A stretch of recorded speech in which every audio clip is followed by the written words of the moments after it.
बिस्मिल्लाहिर्रहमानिर्रहीम। अस्सलाम वालेकुम नाज़रीन, मैं हूं अमाद मजीद। आप देख रहे हैं यूट्यूब चैनल। नून लीग के साथ अनहोनी हो गई, नवाज शरीफ नई मुश्किल में गिरफ्तार, नून लीग में सफ़े मातम बिछ गई। इस खबर की तफसीलात आगे चलकर आप साथ वीडियो में शेयर करूंगा, लेकिन खबर की तरफ चलने से पहले, आगे बढ़ने से पहले आप सबसे एक गुजारिश करूंगा कि कल पाकिस्तान में इलेक्शन होने जा रहे हैं और इलेक्शन में आप अपना हिस्सा लाजमी डालिएगा। आपका जो वोट है वो कीमती है। आप अपने वोट को और इस दिन को, क्योंकि इस दिन को छुट्टी होगी, तो छुट्टी वाले दिन आप छुट्टी को एंजॉय जरूर करें, लेकिन पहले जाकर सुबह सुबह जाकर वोट कास्ट कर दें। वोट कास्ट करने के बाद आए, अपना दिन गुजारें और इंतजार करेंगे इलेक्शन में क्या हो रहा है। तमाम तर चीजें अब आपकी जिम्मेदारी बनती है कि आपने वोट डालना है, घर में नहीं बैठना। चाहे जिस मर्जी पार्टी को वोट दें, पीटीआई को दें, मुस्लिम लीग नून को दें, पीपल्स पार्टी को दें, जेयूआईएफ को दें, या जो आपका फेवरेट बंदा है आप उसको वोट दें, लेकिन आपने वोट लाजमी कास्ट करना है। ये आपका एक अवलीन फरीजा होना चाहिए और इसके अलावा ये आपके पास अमानत है। इस अमानत को जाया मत कीजिएगा। बढ़ते खबर की जा रहा। खबर कुछ यूं है कि नवाज शरीफ साहब वजीर आजम बनने के ख्वाब देख रहे हैं, लेकिन मुझे उनका वजीर आजम बनने का ख्वाब अधूरा नजर आ रहा है। वज़ीर आज़म बनने के लिए नवाज शरीफ साहब को 170 के करीब उनको नशिस्तें चाहिए, क्योंकि नवाज शरीफ साहब कह रहे हैं कि मैं किसी पार्टी के साथ इत्तेहाद नहीं करूंगा। जब इत्तेहाद नहीं करेंगे तो यहां पर इतनी नशिस्तें किस तरह आएंगी?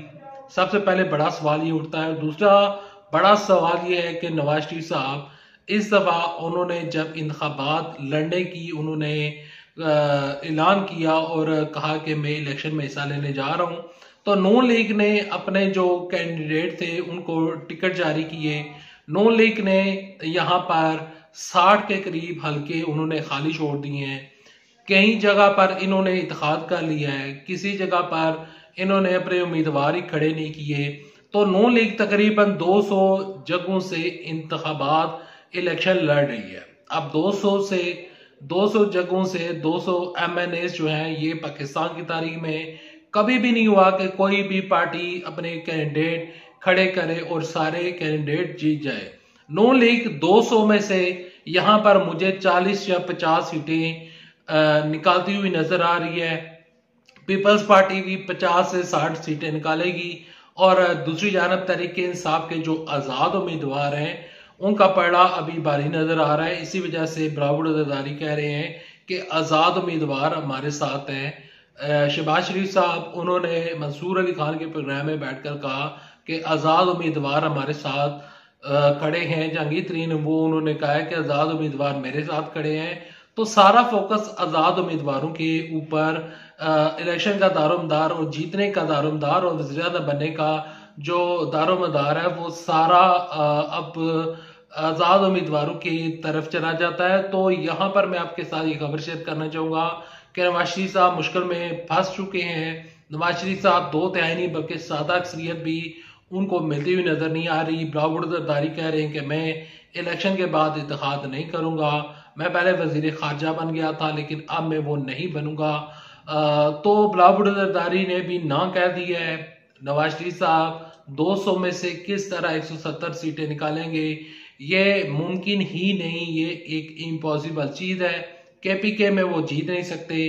कराची में उनकी पोजीशन कमजोर है। कराची में जमात इस्लामी उसकी पोजीशन और उसकी जो पोजीशन है उसमें काफी वाज़ेह उनकी बर्तरी हासिल है जमात इस्लामी को। जमात इस्लामी इस टाइम पीपल्स पार्टी से ज्यादा मकबूल जमात बन चुकी है कराची में। कराची की जो नशिस्तें हैं, जो 20 नशिस्तें हैं, वो 20 नशिस्तें बराबर अज़रदारी कह रहे हैं कि मैं जीतूंगा, लेकिन अब बराबर अज़रदारी वो 20 नशिस्तें नहीं निकाल सकते। तहरीक इंसाफ के लीडर वहां पर खड़े हैं। बराबर अज़रदारी खुद पंजाब से इलेक्शन लड़ रहे हैं। पंजाब में नून लीग की पोजीशन कमजोर नजर आ रही है। पंजाब में कई ऐसी जगह है जहां पर नून लीग का तकरीबन सफाया हो चुका है। शाहदरा टाउन हो गया, यहाँ पर फैसलाबाद हो गया, यहाँ पर सियालकोट का इलाका जो है उसमें जो ख्वाजा साहब है वो कह रहे हैं कि मेरी पोजीशन इस दफा कमजोर है। तो नून लीग इस टाइम काफी मुश्किलात का शिकार है। कल इलेक्शन डे है, कल इलेक्शन में अपना हिस्सा जरूर डालिएगा, वोट लाजमी कास्ट कीजिएगा। जो ही अपडेट आती रहेंगी आपके साथ इंशाल्लाह शेयर करता रहूंगा। अच्छा, इलेक्शन कमीशन ऑफ पाकिस्तान ने और पीटीए ने एक बड़ा ऐलान किया है कि इलेक्शन वाले दिन इंटरनेट बंद नहीं होगा, जो कि एक अच्छी चीज है। हमें भी आपके साथ कम्युनिकेट करने में प्रॉब्लम नहीं होगी। आपके साथ इंशाल्लाह इलेक्शन वाले दिन यानी कि कल लाइव सेशन भी करूंगा, आपको बताऊंगा कि कौन जीत रहा है कौन हार रहा है। तो मुकम्मल रिजल्ट भी इंशाल्लाह पूरी कोशिश करूंगा। अल्लाह ने अगर कल मौका दिया तो इंशाल्लाह बात होगी और इंशाल्लाह कल मैं जाऊंगा, अपना वोट भी कास्ट करूंगा। मेरी इस टाइम काफी तबीयत खराब है, मेरी आंखों का काफी मसाइल चल रहे हैं, तो मेरे लिए बाहर निकलना और धूप में निकलना आसान नहीं होता। लेकिन इसके बावजूद भी मैं कल इंशाल्लाह जाकर अपना वोट कास्ट करूंगा। आप किस पार्टी को वोट डाल रहे हैं और आपके इलाके में किस पार्टी की पोजीशन ठीक है, कमेंट सेक्शन में लिखिएगा। अभी तक इतना है, नेक्स्ट वीडियो तक लीजिए इजाजत। अल्लाह आप सबका मिनासर हो। अल्लाह हाफिज। पाकिस्तान जिंदाबाद। अफवाज पाकिस्तान जिंदाबाद।